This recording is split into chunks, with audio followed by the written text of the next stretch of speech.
Here is the As You Like It garden. Which plants come into use for you, Will Shakespeare, in As You Like It? Oh, there are many of them. Roses, hawthorns, brambles, briars, and burrs. Chestnut, cork, osiers, oaks, and holly. Moss, rushes, rye, peascods, nuts, medlars, grapes, and even sugar. A plant we never saw in England, for it came from a plant that grew afar off in the Indies. Why are so many of those plants trees and bushes? In As You Like It, as in A Midsummer Night's Dream, we spend most of the play in the forest. But here we have not a distant, magical, moonlit wood peopled by fairies. This forest is a daylight and familiar place, very like the real forest of Arden hard by my home, Stratford-upon-Avon. Many a time I went a-nutting under the trees as a boy. This is the reason why, yes, there are more than half of the plants in this play are forest trees and bushes, oaks and osiers, briars and brambles, chestnut and cork, hawthorn and holly. You think of the holly mostly at Christmas, but our holly was with us all the year. It often grew into huge trees, unlike the small, pleasant shrub here in the garden. But then there are also a number of food plants, domestic garden plants.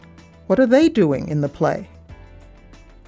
Those few plants in this play, which we expect to find in gardens rather than growing wild, cluster chiefly around Touchstone. Touchstone, the court jester who never wanted to come to the forest in the first place.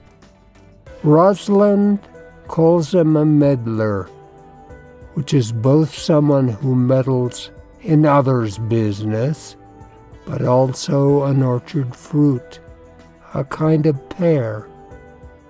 You can see pear tree growing in Romeo and Juliet garden.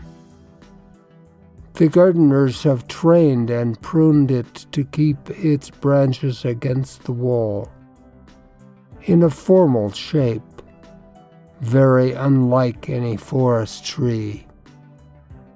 A garden fashion well known in my time and earlier, and well suited to Touchstone. Was very fond of courtly comforts. You now call this fashion of tree training an espalier.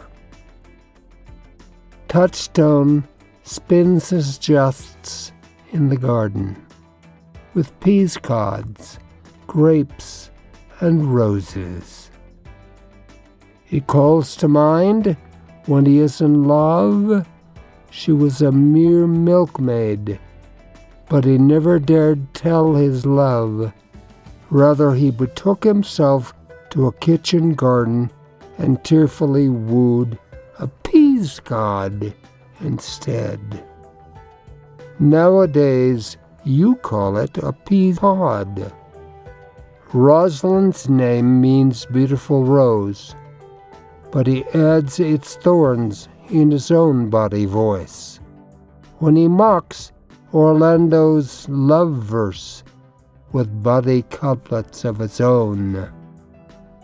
He that sweetest rose will find must find love's prick and Rosalind. He struts himself as a learned scholar before the ignorant swain William, expounding upon grapes as if they were too subtle a matter for a sluggish country mind. The heathen philosopher, when he had a desire to eat a grape, would open his lips when he put it into his mouth, meaning thereby that grapes were made to eat and lips to open. Just like these hold the play in place.